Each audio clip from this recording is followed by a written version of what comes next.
Minista wa URIMI aja NTHIGURUNE mithika LINTURI nekite gikaro na magavana na minista ba kaunti iria ithithagia maguta ja kuria mucemano jeju karikite ntere chana Naivasha kiri gikaro giki rwaria rwa gukiria urimi bu ni bwariritwo ndi Kenya yonekaga ikithithia maguta ja makai mono ikiringithanwa na njara ja kwendekana o mwaka. Minista LINTURI ugite no mwanka babanganie uria bagokiria urimi bu into bira bitumagirwa kuthithia maguta jaja birio sunflower, canola, soybean na KINYA coconut kenda kuongera maguta jaria ja kuthithirwa aja Kenya.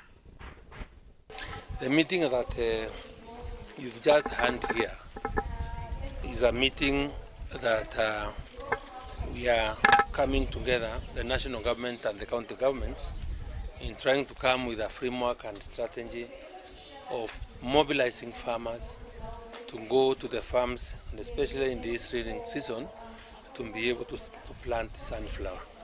You are aware, and everybody knows, that Kenya imports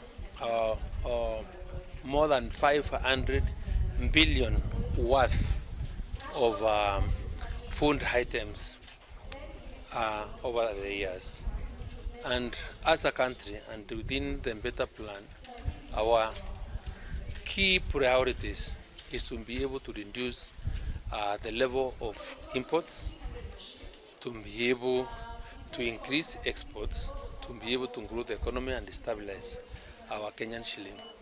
And because edible oils is one of the food items that runs a budget of beyond 150 billion, we said no, we will not allow this to happen, because Kenya can grow enough oil crops that can be able to give us the required oil that we import from outside the country.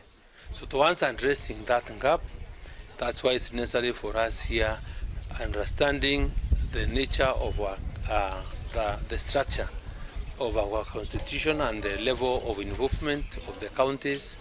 Agriculture being involved, we realize you must work together to mobilize our farmers to really start growing sunflower. Sunflower is one of the sources of the oils, edible oils that we want to do. The other one, you know, is canola, coconut, and the greatest producer of the oil we require is the palm oil. But palm oil takes a longer time.